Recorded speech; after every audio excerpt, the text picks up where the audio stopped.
Hey guys, it's Marie Tagbo. Welcome to my channel. I'm going to be starting doing a series on the book of Nahum and all the things that I'm learning about it from my studies. And I also, before I go on, I want to give everybody a big round of applause for making it to nationals. Congratulations. The test was pretty hard. I mean, it wasn't too bad, but I want to say that to get there you have to study really hard, and I want to say congratulations to all the people who did. I'm going to go on to start talking about the aerial view of the book of Nahum, the setting, the who, what, where, why, when, and what I've learned about it so far. So, let's go. Assyria was a great and mighty country, but its most prominent sin was its violence and wickedness, which we kind of learned about that in the book of Jonah. We know for sure that this book was from the prophecy of Nahum, and who comes from the city of Elkosh. He's an Elkoshite.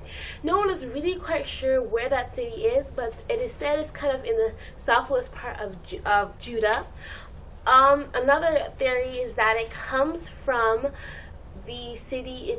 He used to live in the city of Capernaum, which literally means city of Nahum. So nobody really knows where he lived. His name means encouragement or comfort, and his message was definitely an encouragement and help to the people of Judah who were almost being bullied, by the Assyrians, who were pretty much threatening to engulf them. I think at one point one of the Assyrian kings actually captured Judah's king.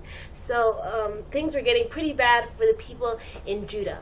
We know that the book of Nahum was probably written from about 663 to 612 BC, and there are two events that help us narrow that down.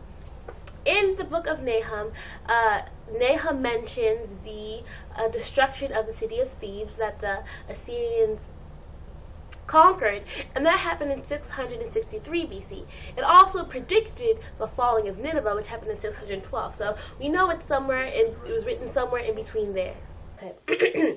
Another fact that I think is really cool, that it was not just one, not just two, but three prophets who prophesied the doom of the Assyrians in Nineveh. The first one, which we all know, was Jonah.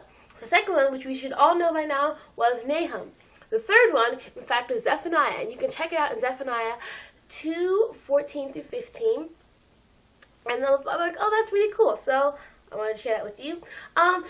Nahum basically has two parts. The first part is about God's power and His majesty and is pretty much His nature.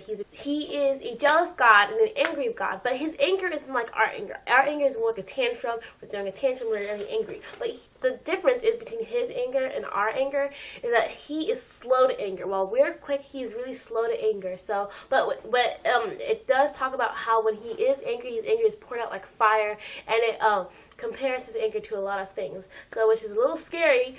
But basically, we don't have to fear because He will stay close to those who trust in Him. The second part of the book is basically about the fall of Nineveh, its doom, its destruction, and how people are going to destroy Nineveh. It kind of gave us a very detailed explanation of how Nineveh was going to die. Nineveh is compared, I think mostly in the 3rd chapter, to a lion. Compared Assyria to a lion, symbol of strength, and that it has like a whole den of dead prey, but soon it will become like a lion that's hiding in its den. I thought that was really cool. Basically, that was all my notes for today.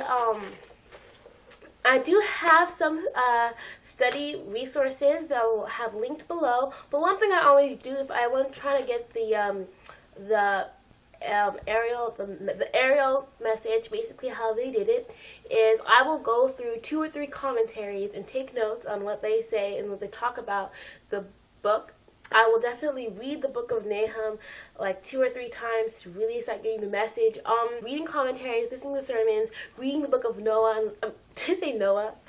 the book of Nahum. My notes are taken from some comments from basically my study Bibles, and a lot of the easiest way to get a good aerial view for me is just look it up on the internet. Just search the book of Nahum, and there'll be like tons of websites that will pop up and give you like trivia and tell you dates and stuff. And a lot that you didn't know. So that's what I even did even when I had a sword study, because some things weren't mentioned in the sword study that were still on the test. So I definitely was glad that I did that.